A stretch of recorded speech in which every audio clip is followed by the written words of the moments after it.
Le thème d'aujourd'hui, c'est vraiment de présenter un cas concret d'un plan de financement d'une rénovation globale et de faire un focus sur l'éco-prêt à taux zéro. Donc, quelles sont les étapes? Donc, tout d'abord, on va revenir sur les étapes de la rénovation globale et de l'ingénierie financière. Ensuite, on reparlera des aides financières pour la rénovation globale d'une copropriété. Donc, ce sont des sujets qu'on a déjà vus dans des précédents webinaires. On ne va pas trop s'attarder, mais c'est intéressant quand même d'en reparler. On va établir un plan de financement définitif. On va parler de comment calculer la quote-part travaux. Et enfin, les solutions de financement, donc de l'éco-prêt à taux zéro, le copro 100 et prêt relais subvention. Ensuite, il y aura un petit temps de questions-réponses. L'ingénierie financière d'une rénovation globale. Donc, quelles sont les étapes d'une rénovation globale? Toute rénovation globale commence par un audit énergétique. L'audit énergétique, vous le savez peut-être, va permettre de voir le gain énergétique, le but étant de dépasser les 35% pour être éligible aux aides. Donc, l'audit va présenter des scénarios de travaux avec des coûts estimatifs et ensuite, la copropriété peut décider ou pas de se lancer dans un projet de rénovation globale. Ils vont devoir choisir des acteurs, des prestataires. Donc, on parle de la maîtrise d'œuvre et de l'AMO, de l'assistant à maîtrise d'ouvrage. La maîtrise d'œuvre s'occupe de la partie travaux, la partie vraiment technique. L'AMO va avoir une mission plutôt financière avec les récupérations des subventions, une mission administrative et sociale, puisqu'on parle aussi d'aide individuelle plus sociale pour les copropriétaires, les foyers plus modestes et très modestes. Donc, une fois que ces prestataires sont choisis, on va passer à en tout cas, à la sollicitation des entreprises de travaux. La maîtrise d'œuvre va solliciter des entreprises, va faire des devis, va émettre des appels d'offres. Pendant ce temps-là, l'AMO va faire son enquête sociale pour voir si la copropriété est éligible à certaines aides individuelles pour les foyers modestes et très modestes. Une fois qu'on a des devis des entreprises de travaux, l'AMO va pouvoir faire son plan de financement final, enfin définitif en tout cas, en se basant vraiment sur des montants précis avec les devis des entreprises de travaux, et donc va présenter à l'AG suivante un programme de travaux.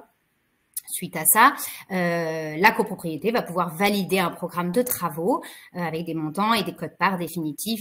Voilà, en tout cas, beaucoup plus précis que ce qui est annoncé, on va dire, dans l'audit énergétique. L'AMO fait ensuite les demandes de subvention. Une fois qu'on se lance dans le projet, donc l'AMO fait les demandes de subvention pendant que la maîtrise d'œuvre s'occupe du suivi des travaux. Donc, les travaux sont réalisés. Entre la phase 3 et 4, on va avoir le montage de prêt de l'éco-prêt à taux zéro par l'AMO. Toujours bien suivre c'est une étroite relation entre la maîtrise d'œuvre, l'AMO, toujours en suivant bien les préconisations de l'audit énergétique. On réalise les travaux, ensuite il y a la réception des travaux et les aides sont versées vraiment à la fin du projet, bien évidemment. Pour les aides liées à la rénovation globale, vous le savez peut-être, mais donc il y a les aides certificats d'économie d'énergie, on parle de C2E, donc ça ce sont les aides du secteur privé. On a MaPrimeRénov' copropriété qui est une aide publique, donc les aides de l'ANA, et des aides complémentaires plus locales. Pour les aides, donc MaPrimeRénov' copropriété, vous le savez peut-être, elle va prendre en charge un pourcentage du montant des travaux en fonction du gain énergétique. Donc, si le gain est entre 35 et 50%, MaPrimeRénov' copropriété va prendre en charge 30% du montant des travaux. Si le gain énergétique dépasse les 50%, MaPrimeRénov' copropriété va prendre en charge 45% du montant des travaux. Il y a des plafonds, je ne vais pas rentrer dans le détail, mais tout est noté. Vous avez une aide aussi pour l'assistance à maîtrise d'ouvrage. Donc, l'ANA prend en charge 50% du montant de la prestation hors taxe et ça va varier aussi. Enfin, les plafonds vont varier en fonction de la taille de la copropriété. Vous avez un bonus sortie de passoire. Donc, si vous sortez des étiquettes F et G et que vous atteignez au moins la lettre D, vous avez 10% supplémentaires des 30% ou des 45%. Donc, on passe à 40% si vous êtes entre 35 et 50% de gain énergétique, et où vous passez à 55% de prise en charge si le gain énergétique dépasse les 50%. Vous avez les aides pour les copropriétés fragiles. Donc, on vient ajouter 20% aux 30%, 45% et aux 10% si vous sortez encore des lettres F et G passoire thermique. Donc, pour les copropriétés fragiles, vous savez peut-être, c'est donc les copropriétés qui ont un taux d'impayé supérieur à 8%, calculé sur N-2. L'idée n'étant pas d'avoir vraiment, enfin, il est préférable d'avoir des copropriétés saines, puisque les copropriétés fragiles, on le verra plus tard, mais vont avoir des soucis pour être éligibles aux aides, notamment l'éco-prêt à taux zéro qui permet de financer le reste à charge. Donc, l'idée, c'est vraiment d'avoir des copropriétés saines avec un taux d'impayé inférieur à 8%. Vous avez une subvention pour la maîtrise d'œuvre qui suit le pourcentage de prise en charge des travaux, donc tout ce qu'on a vu tout à l'heure. Donc vraiment, la maîtrise d'œuvre va suivre le pourcentage des travaux. Et l'aide individuelle dont on parlait tout à l'heure pour les foyers modestes et très modestes. Donc les foyers modestes vont avoir 1 500 € supplémentaires et les foyers très modestes 3 000 €. Donc ce sont pour les copropriétaires occupants, je précise. Et donc, cette aide vient bien sûr s'ajouter aux précédentes qu'on vient de voir. Alors, pour le plan de financement, on va prendre un exemple. Je vais passer rapidement. Tout est noté, les montants sont notés, mais l'idée, c'est vraiment d'avoir un exemple concret pour ensuite voir comment on calcule la quote-part, etc. Pour les travaux, dans cet exemple, on installe une ventilation mécanique contrôlée, on refait les toitures terrasses, installation de robinets thermostatiques, isolation de façade, on change le système de chauffage et on installe les volets roulants. Donc, on a le montant total 321 805 €. On voit tous les honoraires qu'il faut rajouter. Donc, la maîtrise d'œuvre, vous voyez le détail, les honoraires CSPS, les honoraires bureau de contrôle, les honoraires AMO. Donc ça, ce sont vraiment les coûts et les prestations subventionnables, comme on a vu tout à l'heure par l'ANA. Et ensuite, vous avez le coût des travaux, des prestations non subventionnables, donc assurance dommage ouvrable, honoraires syndic. Donc, vous avez un total de 393 325 € d'aide. De montant de travaux. Pardon, de montant de travaux, oui. On en vient justement aux aides. Les aides publiques aux syndicats. Donc là, on a l'aide MaPrimeRénov' copropriété qui prend en charge 45% du montant des travaux puisque le gain énergétique va dépasser les 50%. L'aide sur la maîtrise d'œuvre qui suit, pareil, les travaux. Donc, on est également sur les 45% de prise en charge par l'ANA. La subvention de l'AMO, pris en charge à 50%, les certificats d'économie d'énergie qui sont bonifiés dans le cadre d'une rénovation globale, on a les montants juste à droite, et les aides individuelles, là on parle d'une aide pour foyer très modeste à 3 000 €, donc ça fait un total des aides à 188 031 €. Parfait, super. Ben, merci beaucoup Manon, c'était hyper clair, très limpide.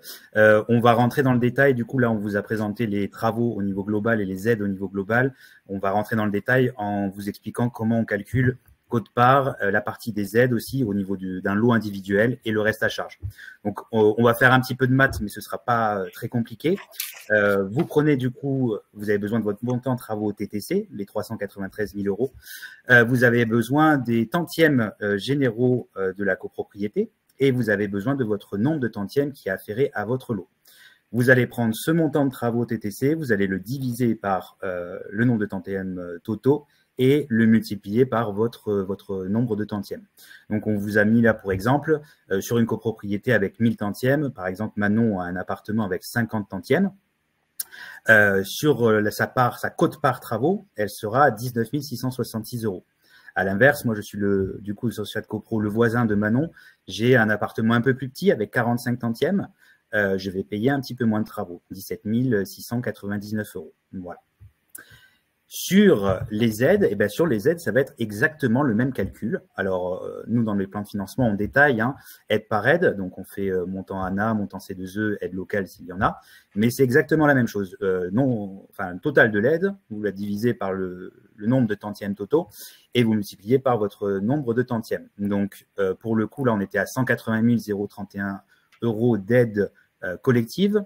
Manon, du coup, en reprenant le même exemple et les mêmes tantièmes, ça lui fait 9 401 €. Et moi, du coup, je suis un propriétaire donc très modeste dans cet exemple. Donc, j'ai 3 000 € d'aide individuelle supplémentaires et qui ne sont pas répartis aux tantièmes, puisque c'est pour aider les ménages les plus précaires. Donc, j'ai un total d'aide à 11 461 €. Et enfin, le reste à charge, c'est tout bête, c'est la différence entre votre quote-part et les aides. Donc aujourd'hui, Manon, sur cet exemple, si on soustrait les aides à la quote-part, elle a un reste à charge de 10 264,5 € et moi, j'ai un reste à charge de 6 237,7 €. Voilà. Maintenant, on va passer sur la partie prêt. Parce que du coup, effectivement, on vous parle des aides depuis tout à l'heure, c'est très beau, mais ces aides-là, elles sont versées à la fin du chantier. Donc, si vous voulez payer vos fournisseurs, vos entreprises, il va bien falloir débloquer les fonds parce que les entreprises n'attendront pas la fin du chantier pour régler les factures. Donc, on va vous proposer là, on va vous présenter les solutions de financement. Alors, aujourd'hui, parce qu'on est quand même dans un format limité, je vais vous présenter l'éco-prêt à taux zéro, le prêt relais subvention et le prêt coprosan de la caisse d'épargne. Il faut savoir que la caisse d'épargne n'est pas aujourd'hui le seul acteur pour la rénovation énergétique en termes de prêt bancaire. Vous avez aussi la solution Domofinance, voilà, qui existe, mais aujourd'hui on a dû faire des choix pour le format. On vous présente l'éco-prêt à taux zéro de la caisse d'épargne et on pourra, si on a le temps, vous parler un petit peu de Domofinance. Donc vous avez 3 prêts, éco-prêt à taux zéro, prêt relais subvention et le prêt coprosan. Alors, accrochez-vous. Donc, il faut évidemment, quand vous allez voter vos travaux, envoyer du coup au syndic toutes les résolutions qu'il faudra mettre à l'ordre du jour pour le vote de tous ces prêts. Donc, l'éco-prêt à taux zéro doit être voté, l'avance de subvention aussi et le coprosan aussi en cas de secours. Je vous expliquerai pourquoi un peu plus tard. Donc, lors de l'Assemblée, si forcément la copropriété vote les travaux, du coup, il faut également voter ces résolutions-là. Et enfin, après l'Assemblée générale, il y a un délai de 2 mois pour faire le recensement des propriétaires. C'est tout ce qui a trait à la loi Warsmann. Aujourd'hui, je vous l'expliquerai juste après, mais c'est un prêt collectif à adhésion individuelle. Donc, vous devez répondre oui, je veux adhérer à l'éco-prêt à taux zéro ou non, je ne veux pas y adhérer. Une fois que ce recensement a été fait, donc du coup, le syndic envoie les bulletins d'adhésion et la demande de prêt à la caisse d'épargne, dans cet exemple, et la caisse d'épargne étudie le dossier, et puis lorsqu'elle donne son accord, elle envoie au syndic un contrat de prêt qu'il doit signer. Et il faut également, et c'est pour ça qu'on l'a mis en rouge, en amont, ouvrir à la caisse d'épargne un compte travaux, puisque c'est sur ce compte-là que vous allez avoir les sommes des subventions qui vont transiter. Donc, éco-prêt à taux zéro. Éco-prêt à taux zéro, comme son nom l'indique, taux zéro. Adhésion libre, j'en parlais. C'est un prêt collectif à adhésion individuelle. Vous adhérez si vous voulez. Donc, pas de limite d'âge, pas de limite, pas de conditions de santé, pas de frais de dossier, d'accord. Vous partez sur une durée commune. Donc, c'est-à-dire que si vous choisissez 20 ans, c'est 20 ans pour tout le monde. Vous ne pouvez pas choisir 15 ans et votre voisin 20 ans, d'accord. Donc, on va jusqu'à 20 ans. Le prêt est ouvert à toutes les résidences principales, propriétaires occupants, aux bailleurs aussi en résidence principale. Je le rappelle parce qu'on a souvent ces questions en Assemblée générale. Si vous avez un bien que vous mettez en location et qui est loué plus de 8 mois dans l'année, c'est une résidence principale, ce n'est pas une résidence secondaire. Et bien sûr, tout ce qui est SCI soumise à l'IR, l'impôt sur le revenu. Elles sont éligibles à l'éco-prêt à taux zéro. L'éco-prêt à taux zéro est organisé de telle manière que si vous avez un propriétaire qui est défaillant sur le remboursement de ses mensualités, vous avez une caisse de caution qui intervient. Donc, ce n'est pas à vous de payer pour votre voisin qui ne paye plus. On sort le propriétaire défaillant et la caisse de caution, du coup, traite directement avec lui. C'est le système, du coup, de désolidarisation des propriétaires. Là aussi, on va vous demander un mandat CEPAL. Vos mensualités sont prélevées directement sur votre compte courant. Pas de souci là-dessus. Sur le reste à charge, puisque l'éco-prêt à taux zéro se met sur le reste à charge, on le verra après dans les exemples, pour que ce soit un peu plus clair, on va jusqu'à 50 000 € de reste à charge. Enfin, l'éco-prêt à taux zéro peut aussi embarquer 30% de travaux supplémentaires ou de frais supplémentaires.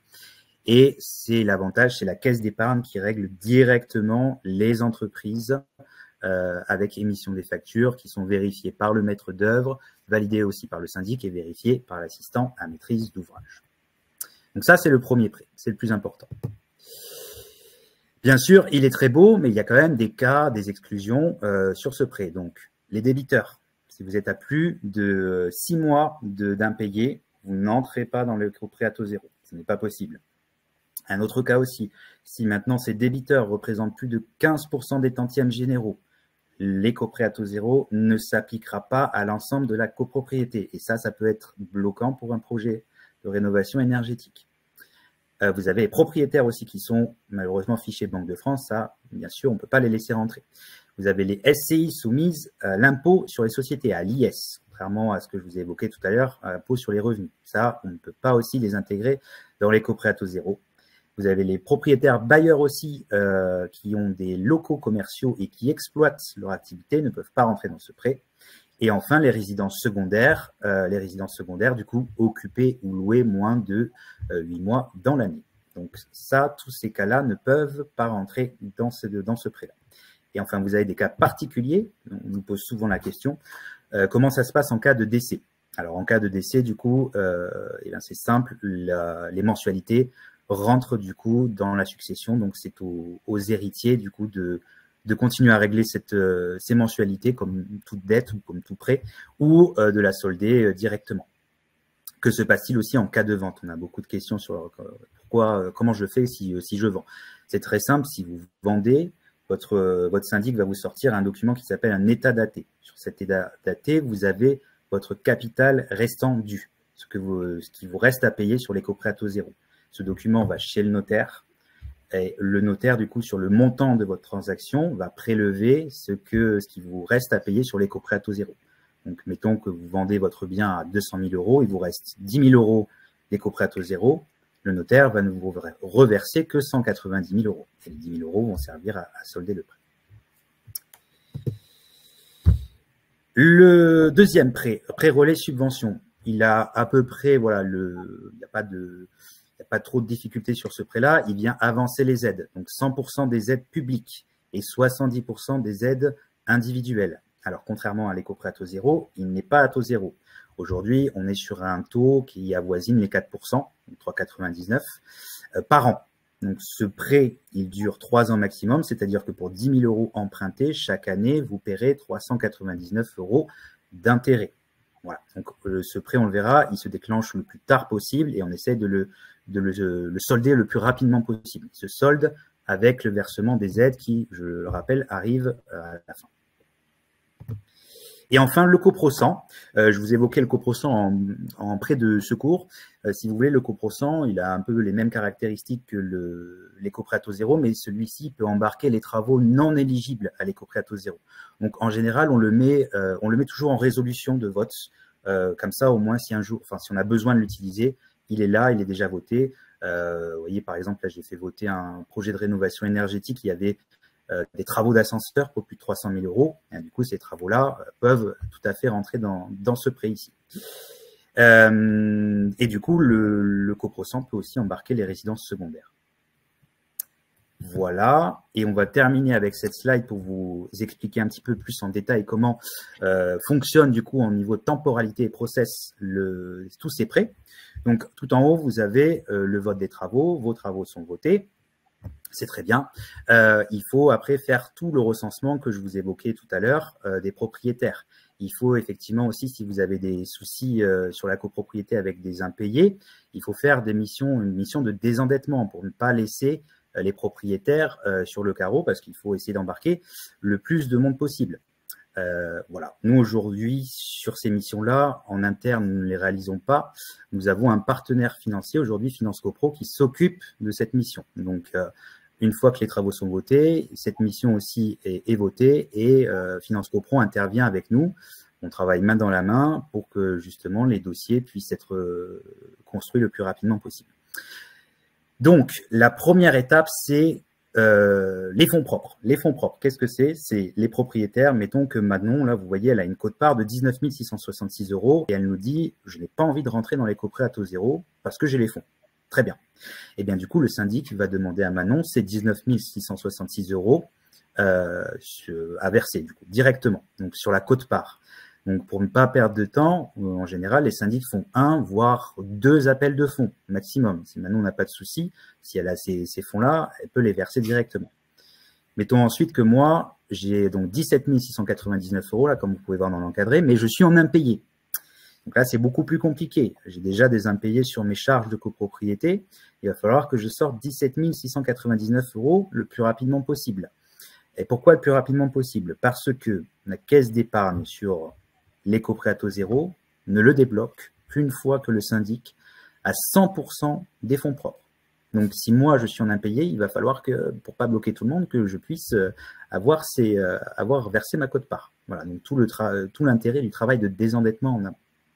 Et enfin, donc fonds Allure, effectivement, ça aussi on l'utilise, libre au syndic de l'utiliser entièrement ou pas, et les prêts aussi personnels des propriétaires. Ça arrive qu'un propriétaire nous dise je préfère passer par ma banque en direct plutôt que de passer par l'éco-prêt à taux zéro. Ok. Une fois qu'on a tous ces fonds propres, le syndic les verse sur le compte travaux de la caisse d'épargne. Et on peut du coup débloquer l'éco-prêt à taux zéro et on peut aussi débloquer le chantier. Le chantier peut démarrer. Donc tout l'éco-prêt à taux zéro qui, je rappelle, c'est sur le reste à charge. Donc là, le reste à charge, 10 264 € pour Manon et moi, 6 237 €. La banque, du coup, va commencer à payer les entreprises. Rappelez-vous, la banque fait du coup les paiements directement sur facture. Une fois que ce montant global de reste à charge est consommé, pareil pour le copro 100, la banque vient débloquer l'avance de subvention. Avance de subvention qui est garantie via la notification des aides de l'ANA au préalable. Donc, cette avance de subvention va permettre du coup de solder toutes les factures qui vont rester pour le chantier. Et puis voilà, puis après on arrive à la fin des travaux. Et donc, vous avez les aides qui sont versées. La caisse d'épargne vient se rembourser sur ce qu'elle a avancé sur le prêt avance de subvention. Et effectivement, les propriétaires, comme dans l'exemple tout à l'heure de Manon, qui avait versé sa quote-part intégralement, eh bien, la caisse d'épargne reverse au syndic qui va reverser à Manon sa partie d'aide. Voilà. On en a terminé, on a un petit peu dépassé, mais c'est un sujet qui est assez dense. Il y a plein de choses aussi qu'on n'a pas forcément évoquées. Alors, effectivement, si je reviens sur ce cas-là, le reste à charge de Manon de 10 264 € sur 20 ans, on est sur des mensualités à 44,6 €. Il faut rajouter à peu près 2 € de frais de caution. La caution, vous savez, qui permet la non-solidarisation des propriétaires entre eux. Moi, si je pars sur 20 ans à 6 237 €, je suis sur à peu près 28 € par mois. Donc, c'est des montants qui sont tout à fait acceptables. Voilà, je ne sais pas s'il y a des questions. Manon, est-ce que tu as pu faire le tour un petit peu? Oui, il y a pas mal de questions. Ouais. Alors, par exemple, est-ce qu'un remplacement d'une chaudière fuel par une chaudière gaz peut être financé par un éco-PTZ, un éco-prêt à taux zéro? Non, aujourd'hui, on sort du gaz. Depuis 2025, on sort du gaz. Donc, ce ne sont plus des travaux qui sont éligibles. Si vous voulez, au niveau C2E, on ne peut plus financer de gaz. Au niveau ANA, on peut prendre en compte le gain énergétique que la chaudière gaz peut apporter au projet global, mais on ne peut pas mettre de subvention sur le montant de la chaudière. Donc, progressivement, je pense que ça va encore évoluer. Donc, l'éco-prêt à taux zéro, logiquement, pour moi, il ne peut pas s'appliquer sur une chaudière gaz aujourd'hui. Bon, dans tous les cas, les autres questions, après, on y répondra individuellement, ne vous inquiétez pas. On fera une petite FAQ. Et on répondra à toutes vos questions. Effectivement, il y a des choses que j'avais notées là tout à l'heure. Vous pouvez rembourser votre éco-prêt à taux zéro en anticipé. Il n'y a pas de pénalité de frais là-dessus. Ne vous inquiétez pas. Vous pouvez très bien aussi, sur votre reste à charge, choisir de prendre une partie en éco-prêt à taux zéro et une partie en fonds propres. C'est tout à fait possible. Condition que vos fonds propres, comme je le disais tout à l'heure, soient versés directement au syndic. J'avais noté aussi les intérêts du prêt. L'avance de subvention, le syndic doit les appeler avant, d'accord, et ensuite, du coup, ils sont versés à la fin. Lorsque les subventions viennent faire disparaître cette avance de subvention, les intérêts sont versés directement à la banque.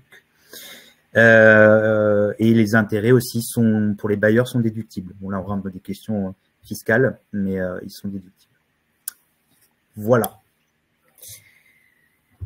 Oui, après il y avait des questions sur le gain énergétique, on en a parlé au début, donc s'il est en dessous de 35%, vous pourrez pas la copropriété peut pas recevoir les aides de la rénovation globale dont on a parlé au tout début. Donc là il y avait une question sur ça. Un passage du fioul au gaz peut-il nous faire arriver à la lettre C, car l'AMO nous dit que si l'on reste au gaz, on reste en D. Alors comme disait Emilien, vas-y. C'est compliqué de répondre là, on ne connaît pas la résidence. Voilà, en tout cas, le changement de chaudière au gaz n'est plus financé par MaPrimeRénov' copropriété. Par contre, elle peut être combinée dans les gains énergétiques, de l'audit énergétique, mais il faut voir en fait au cas par cas, effectivement. Alors, quand l'AMO chercher les C2E, le syndic, nous aujourd'hui chez Elio, on fait les C2E, c'est un peu notre fonds de commerce, si vous voulez.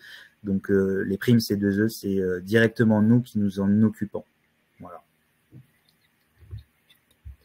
Bon, je pense qu'on répondra du coup à toutes ces questions-là parce que là, du coup, je pense que ça va se couper au niveau du format parce qu'on est à 28 minutes, un petit peu débordé, mais c'est un sujet quand même qui est assez long, c'est normal.